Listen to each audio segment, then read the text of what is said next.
mengingat peristiwa menggemparkan yang terjadi pada Senin 29 September 2021 yang lalu di depan Sekolah Dasar Negeri 23 Kampus Palembang.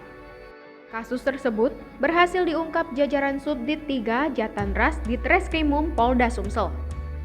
Pelaku pembacokan salah sasaran tersebut bernama Rudi Harto, 43 tahun, warga Jalan Muhajirin 4, Kelurahan Lorok Pajo, Palembang, yang merupakan tetangga korban. Rudi Harto ditangkap anggota Subdit 3 Jatanras Ditreskrimum Polda Sumsel di kawasan Sako, Palembang, Kamis 7 Oktober 2021 subuh. Kasubdit 3 Jatanras, Kompol Christopher S. Panjaitan mengatakan, pelaku terpaksa ditembak karena coba melarikan diri saat disergap. Dijelaskan Christopher berdasarkan pengakuan pelaku, istrinya dilarikan oleh Asep, anak korban. Pelaku sendiri mengaku jarang memberi nafkah istrinya itu.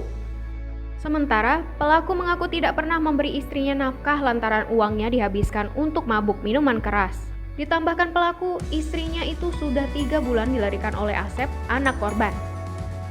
Sekedar mengingatkan, pembacokan yang dialami Umar, 47 tahun, terjadi saat dia mengantar cucunya sekolah di SD Negeri 23 Palembang.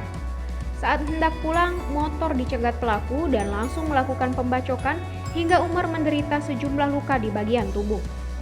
Laporan Fahmi Ramadan dari Mapolda Sumsel untuk Anda.